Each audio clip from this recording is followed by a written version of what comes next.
Hi అని ఇప్పుడు హెచ్సియులో ఏదైతే హైదరాబాద్ సెంట్రల్ యూనివర్సిటీలో ఒక ఉద్యమం జరుగుతుంది. స్టూడెంట్స్ విపరీతం కొట్టటాలు కానీ లాండ్ ఆర్డర్ దెబ్బతినటం కానీ జరుగుతుంది.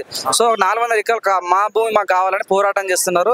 సో ఆ విషయం గురించి మీరు ఎలా చూస్తున్నారు? స్టూడెంట్ గా వచ్చిన మీరు ఎలా చెప్పాలనుకుంటారు? ఏం చెప్పాలనుకుంటున్నారు? వీళ్ళు అట్లీస్ట్ స్టూడెంట్స్కి ఇచ్చింది కూడా లాక్కుంటే ఇంకా మీరు ఎందుకు అయ్యా నాకు అర్థం కావట్లేదు.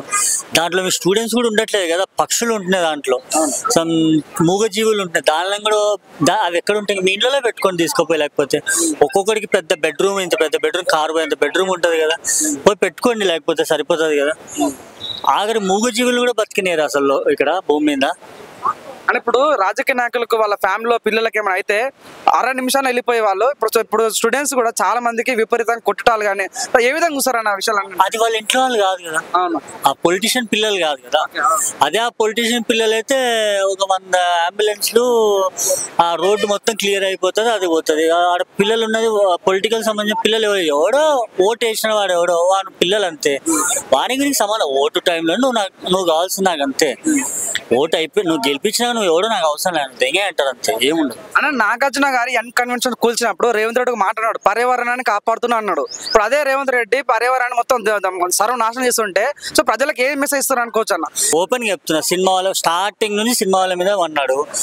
అని గెలిపించి ఫస్ట్ జెడ్పీటీసీ నుంచి దాగొచ్చి గెలిపించిన వాళ్ళని చెప్తా కొట్టుకోవాలి. మనం గెలిపించిన వాళ్ళని చెప్తా కొట్టుకోవాలి ఫస్ట్. ఎందుకంటే అనవసరంగా వాడిని గెలిపించి వాడేదో పెద్ద పీకేస్తాడు అనుకుంటే ఏం లేదు, ఏమీ లేదు. ప్రతి వచ్చిన రోజు నుంచి ఏదో ఇష్యూ. అప్పుడు పాపం అల్లు అర్జున్ గారిది అసలు ఏమీ లేదు పాప ఆయన మీద వచ్చి ఇక్కడ దాకా పెట్టి ఆయన జైలు లాగా తీసుకుని అతను జైల్లో పెట్టి ఎంత చేసి ఎందుకు అసలు ఒక ఆడామ కలిసి ఒక ఆడామ గురించి అంత మాట్లాడి మీ ఇప్పుడున్న పదవిలో అసలు ఏం చేయాలని మీరు గెలిచి ఏం లాభం మీద నాకు అర్థం కాలే. అని ఇప్పుడు హెచ్సి గురించి మాట్లాడుకుంటే ఏదైతే మన కాంగ్రెస్ పార్టీ గెలవాలని అంటే నిరుద్యోగ వృత్తి కానీ సో ఉద్యోగాలు రావాలని చాలా మంది విద్యార్థులు కండువలు వేసుకుని మరి కాంగ్రెస్ గెలిపించారు. అదే విద్యార్థులను జైల్లో పాలు చేస్తుంటే ఎలా చూడొచ్చు అన్న ఈ విషయాన్ని? ఎవడు గెలిపేయమన్నాడు? ఎవడు వాళ్ళు అడిగారా? వీళ్ళ దోలెక్కిపోయి కండువాలు వేసుకుని గెలిపించినారు. ఇప్పుడు ఏమైంది? మీ అవసరం అయిపోయింది, వెళ్ళిపో అన్నారు అంతే. తప్పేం లేదు, అక్కడ తప్పే లేదాడ. గెలిపించుకునేంత వరకు వాళ్ళ అవసరం అంతే, గెలిచినాం వెళ్ళిపో అన్నారు అంతే. ఇప్పుడు గెలిపించినంత మాత్రం నీకే ఆశీర్వదిస్తున్నాడా? లేదు కదా. ఆడ ఒక ముద్ద అన్నం కూడా పెట్టాడు, మనమే కష్టపడాల్సిందే అంతే, ఏం ఉండదు ఆడ.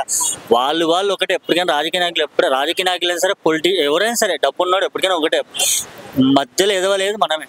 అది అని ఇప్పుడు ముఖ్యమంత్రి అయిన తర్వాత హైడ్రా ఒక ప్రోగ్రామ్ తీసుకొచ్చారు. ఆ హైడ్రా చాలా నెగిటివ్ వచ్చిన తర్వాత ఎమ్మెల్సీ ఎలక్షన్ లో ఒక్క ఓటు కూడా కాంగ్రెస్ రాలేదు, అంటే ఒక్కరు కూడా కాంగ్రెస్ నుంచి గెలవలేరు. ఇప్పుడు అదే కాకుండా 400 ఎకరాలు ఈ రకం గుంజుకోవడం వల్ల ఇప్పుడు రానున్న స్థానిక ఎలక్షన్ ఏదైతే జెడ్పీటీసీ సర్పంచ్ ఎలక్షన్ లో సో ఇది విపరీతంగా దెబ్బతీసే ఛాన్స్ ఉందనుకోవచ్చా? ఇప్పుడు ఈ ఎలక్షన్ పెట్టండి, ఒక్క ఓటు కూడా పడదు అసలు. ఈ ఎలక్షన్ పెడితే ఒక్క ఓటు కూడా రాదు అసలు. ఫస్ట్ జనాలకి ఏంటంటే రాజకీయాలుగా అంటే వీళ్ళే, ఈ పార్టీ అని కాదు, ఏ పార్టీ అయినా సరే అమ్మా, ఎవరు ఏం పెట్టరు. మనం కష్టపడాలి, మనం కష్టపడి పని చేసుకుని 4 డబ్బులు సంపాదించుకుంటే మనం తినేది. ఎవరు పెట్టడు. అండ్ అట్లీస్ట్ రిక్వెస్ట్ ఇప్పుడున్న ప్రభుత్వానికి రిక్వెస్ట్ చేసే ఏంటంటే యూత్ తరపున మూగజీవులు బతుకుతున్న దాంట్లో, ఇప్పుడు స్టూడెంట్స్ కూడా ఎవరు లేదు దాంట్లో, మూగజీవులు బతుకుతున్న దానిలోనే బతికనివ్వండి. అందరు రిక్వెస్ట్ ఇది, అందరు పోరాడుతున్నారు. అండ్ స్టూడెంట్స్ లేకపోతే మీరు లేరు, వాళ్ళు చేస్తున్నారు, బట్ వాళ్ళకి ఏం కాకుండా చూసుకోండి. అంటే ఇదే ఒక 5 సంవత్సరం ముంగట ఇదే రాజకీయ నాయకులు హరితహారం అని చెట్లు నాటుకుంటే ఫోటోలు దిగి స్టిల్స్ ఇచ్చిన వాళ్ళు ఇప్పుడు అదే రాజకీయ నాయకులు మొత్తం చెట్లను ధ్వంసం చేస్తుంటే ఏ రకంగా సభ్య సమాజానికి ఏం మెసేజ్ ఇస్తున్నట్టు అనుకోవచ్చు అన్న? ఇప్పుడు వాళ్ళు ఇప్పుడు వాళ్ళ పదవిలో లేరు కాబట్టి వాళ్ళు ఏం మాట్లాడట్లేదు. అంటే వాళ్ళు ఇప్పుడు మాట్లాడే రైట్ లేదు, ఎందుకంటే వాళ్ళది అపోజిషన్ పార్టీ కదా. ఇప్పుడు ఏమనలేరు. కూడా హరితారం చేస్తాడు కదా, ఆయన జస్ట్ ఫోటోల కోసం చేస్తాడు. జస్ట్ ఒక ఫోటో పడాలి కదా, వ్యూస్ రావాలి కదా, దానికోసం చేస్తాడు. మీరు బీఆర్ఎస్ స్టూడెంట్ అన్న? నేను ఏది లేదండి, నేను ఒక ఇండియన్ అంతే. ఈ పదవిలు పార్టీలకు సంబంధం లేదు, ఒక ఇండియన్ అంతే. బట్ మీరు ఆ ఫోటోలకు పోజులు ఇవ్వడం కంటే పనులు చేసి పెట్టండి, తర్వాత జనాలను అడగండి. జనాలు మీకు రెస్పాండ్ అవ్వకపోతే కొట్టండి, మీరే వచ్చి కొట్టండి అంతే. సో ఓవరాల్ గా ఏం చెప్పాలంటే స్టూడెంట్ ఆరకం లాండ్ ఆర్డర్ దెబ్బతీయకుండా స్టూడెంట్స్ కాపాడాలని కోరుకుంటున్నారు, ఏం చెప్పాలనుకుంటున్నారు? గవర్నమెంట్ మీరు మీ ద్వారా ఏం చెప్పాలనుకుంటున్నారు? స్టూడెంట్స్ కి ఇంకొక దెబ్బ పడినా ఇంకా ఏ స్టూడెంట్స్ ఆగరు.